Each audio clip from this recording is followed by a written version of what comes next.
with Tundra, the top laner from FM eSports. First of all, congratulations. How does it feel to qualify for the Four Nations finals? Feels amazing. It's been such a long road, and it's just really glad to get into the finals. Yeah, I can definitely understand how you guys are feeling. It's been a really, really long battle for you. First of all, you pick some bans against Perilous Rift. Did you have a particular strategy in mind? Yeah. Against Rift, they're very good on certain champions. That sort of leads onto our bans, which is Ramil's Syndra is something that's incredibly strong. The Sona pick is something that's contested between Haddo and Billy, so we wanted to take that out of the running. And then from there, sort of like the usual OP kind of things.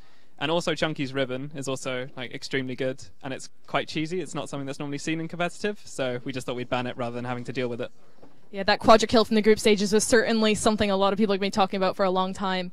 And both of those games were extremely even. Like, I could not figure out who was going to win until just at the very end there. What do you think were the turning points for you?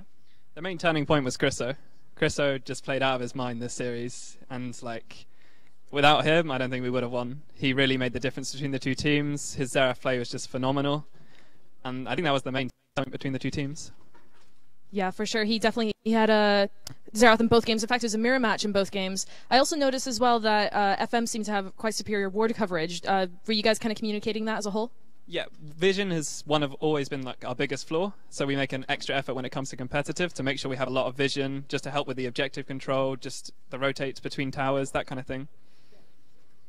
So I noticed as well, Billy has a 100% kill participation. If he wasn't actually getting the kill himself, he was involved in the assists.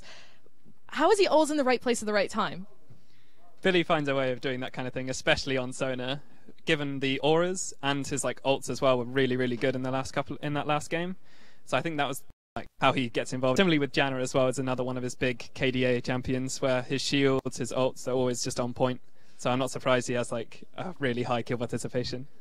Is he also like one of the shot callers on the team? We don't have like a dedicated shot caller. It's just kind of whoever's in the moment. So say, just an example, sort of like at the red buff fight, I think it was in the last game, Chris got jumped on. So it's then Chris is calling the shots. It's about him, guys protect me, and then he's calling the targets of who's on him and he needs help and so on. But say it might be an even fight, it might be Billy calling with like a flash Sona ult, and then he's the one calling the targets. Similarly, Dan Pantheon ult, me a Vlad ult. It's just whoever in the moment takes lead. Does that ever get confusing, or does this just seem to kind of work with your team?